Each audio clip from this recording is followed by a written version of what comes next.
Prvi zdravstveni problemi Aleksandra Beronje krenuli su prije skoro 10 godina, a u potrazi za tačnom dijagnozom došli su do Njemačke, gdje mu je tek 2017. dijagnosticirana mišićna distrofija.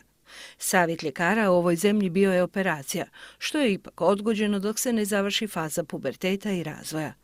Aleksandar i njegovi roditelji danas su u fazi čekanja, pri čemu ulažu nadljudske napore kako bi svakodnevni život bio lakši. Mi jednostavno se ne predajemo, znači ne odustajemo.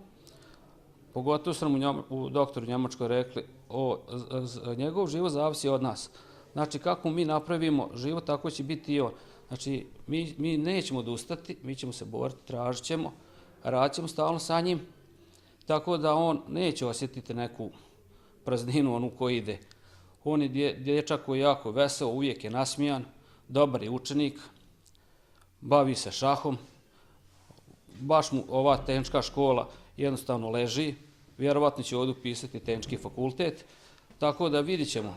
Uglavnom predaje neće biti, a sad u Božjim rukama što kažu. Aleksandar trenutno prolazi rehabilitaciju u lječilištu Gata. Svako prijepodne uz pomoć roditelja provede na vježbama, a već u 1:30 dolazi na nastavu u mašinsko-saobraćajnu školu. Uz pomoć svog asistenta savladava fizičke prepreke, dok je u učenju potpuno samostalan i odgovoran. Pohvale za Aleksandra imaju svi, i njegove kolege i profesori. Aco je izuzetan učenik. Od tog da Aco ne izostaje niti jedan čas.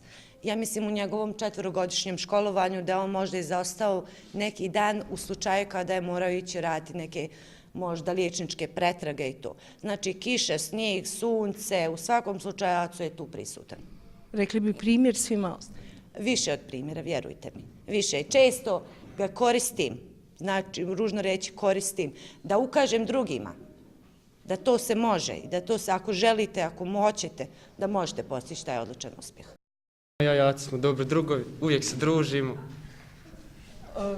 Nekad, jel da, kad se ne napiše zadaća, on to uradi? Pa da on nam meni uvijek pomogne da zadaći, da uskam, prepišem, tako da...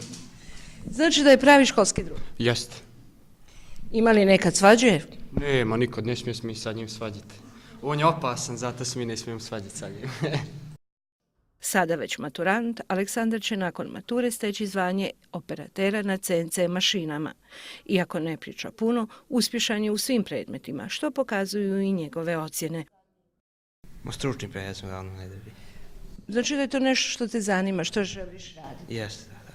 Da li ti je naporno, da li ima dana kada ne bi došao u školu? Nema nikad, uvijek rasporedno dovolje.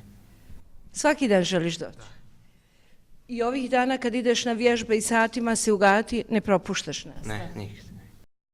Želje koje ima ova porodica su operacija koja bi njihovom sinu omogućila bolji život, te upis na željeni smjer na tehničkom fakultetu. Na tom putu jedino se mogu pouzdati u sebe i svoje prijatelje, jer jednostavno ne mogu čekati da se popravi ekonomska situacija kako bi i njihovo dijete dobilo šansu za ozdravljenje i normalan život.